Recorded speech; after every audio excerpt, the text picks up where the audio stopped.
Hey everybody, and welcome to my in5 series where I cover a topic in about 5 minutes. Orlando writes in and asks if it is faster to sample on the SP404 mk2 or on the MPC. Just for a pure sampling standpoint, I would say SP404 mk2 is faster. MPC has far more depth and actually functions more as a true sampler that allows you to be more creative, expressive, and do all kinds of settings with it. But that said, if we're just talking about how quickly we can get stuff in here, I've got the OPXY and I've got a headphone splitter that has the outputs going to both the input on the SP404 mk2 and the MPC just to kind of show you some things. And I will go through a few different things or considerations that we can talk about.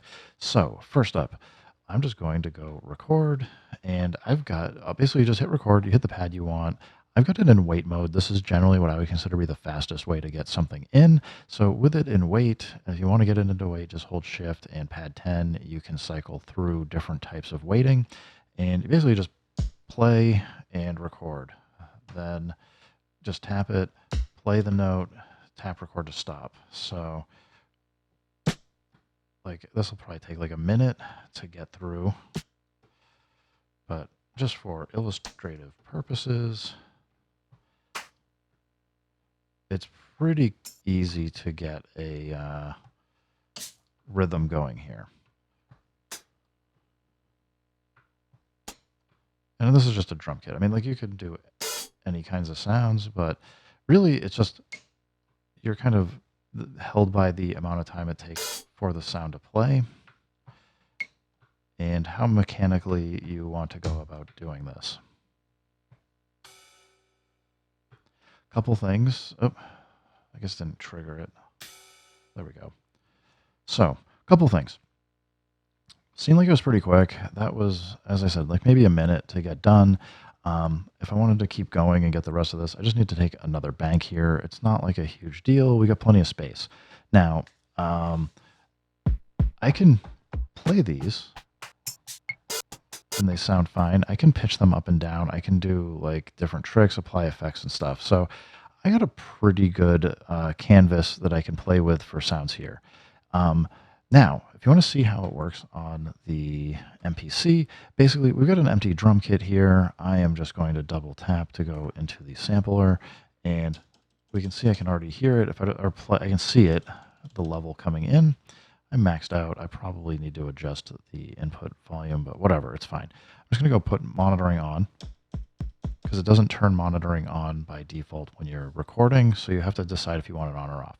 If you like, personally, I like this as a feature because it means we can choose a few more ways we can do routing options and things, or maybe you just don't want to hear it for whatever reason, but you want to just record it. So you might be monitoring someplace else. Anyway, just to show you, like, it's a little bit more fiddly, but it's still not like that bad. But if I go arm, tap the pad, now I'm going basically the opposite way. Instead of tap the record, hit the pad I want to go to, and then do the record, I have to record the content first and then tell it where I want it to go.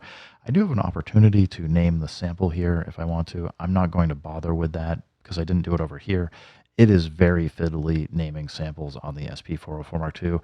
You have a touchscreen here. It is at least better, and you can hook up an external keyboard if you want to name this stuff. But anyway, I digress. We're going to go over here, and we're just going to go. And like you have to do like this keep thing where you're kind of, it's just like an extra step. So it's not a ton more work, but it does add up to making it feel a little bit more fiddly.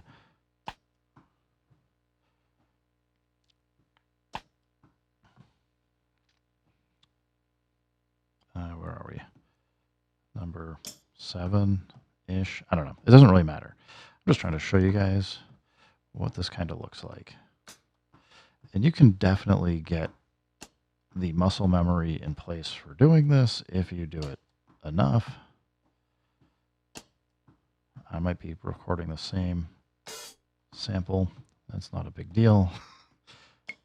Just trying to show you how quickly this goes. Like that was the same one, right? If I'm like discard, I can do the same thing. It's pretty, you just hit exit on here.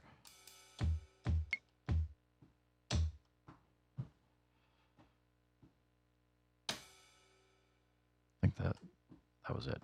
So what does the timing look like? This was probably it was a little bit more than a minute to do. This took probably about a minute to do just to get like this kit transferred.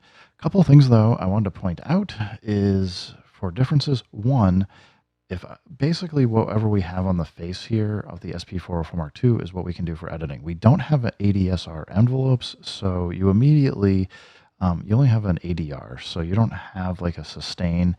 It's just attack, decay, release, and it's fine for a lot of things that you're trying to do, but can be a little bit of a pain. We also don't really like the start. You just have start and end position. We've got the ability to turn on play style, BPM sync, gate, and things, but it kind of caps out there. Whereas what we're gonna, if I show you here, if I go menu and go into the track editor, like we have just an insane amount of options on the MPC for how you want notes to play, how you want them to operate. So like you can have like the entire kit be mono, poly. You can limit to how many notes it can play consistently. It's very easy to tune each note. It's easy to turn things here as well, but you can only go up or down about an octave on the SP404 Mark II, whereas you have, like, you can go up and down like many octaves. You can basically play any given sample as a full instrument, as whereas on the SP404 Mark II, the range is a little bit more, or it's quite a bit more limited. Similarly, we can layer things. You have pad linking and mute groups here, but the most you can have in any group is 16, whereas on the MPC, you can go pretty bananas with it. There's a lot of depth here. You can have layers of up to 8 samples per pad, so each pad can just layer in a lot. You have velocity adjustments for all of them, fine tuning, and all that. The amplitude envelope allows you to have both a volume, like a proper ADSR if you want, so you can have attack, decay, sustain, and release.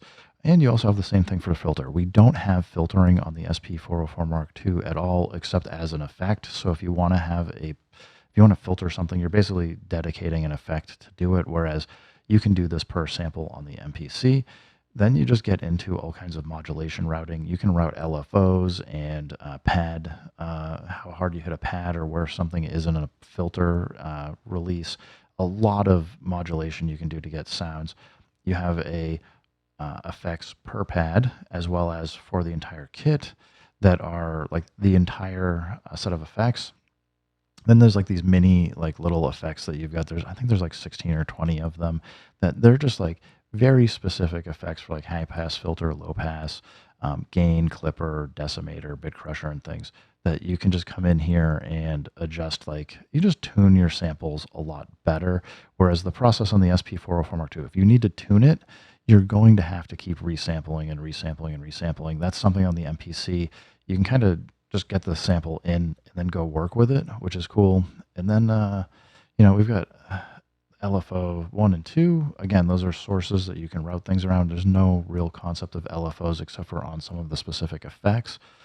You got utilities in here for doing all kinds of fun work to adjust how content plays if you want like drifting of the samples.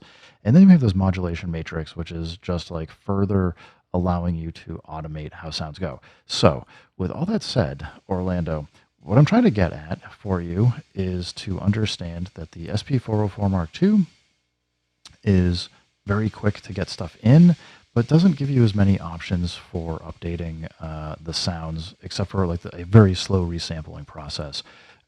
Bit slower sampling content into the MPC, but on the flip side, you have a lot of depth for what you can get into it. Anyway, I hope this helps you out. I know I've gone like way too long in my explanation and showing how this stuff works, but yeah, anybody that's interested, SP404 Mark II versus MPC, I'd say very fast to get in and much more adaptable and programmable on the MPC. Thanks everybody for stopping by. Keep making music, keep having fun. Remember, if it sounds good, it is good. And peace.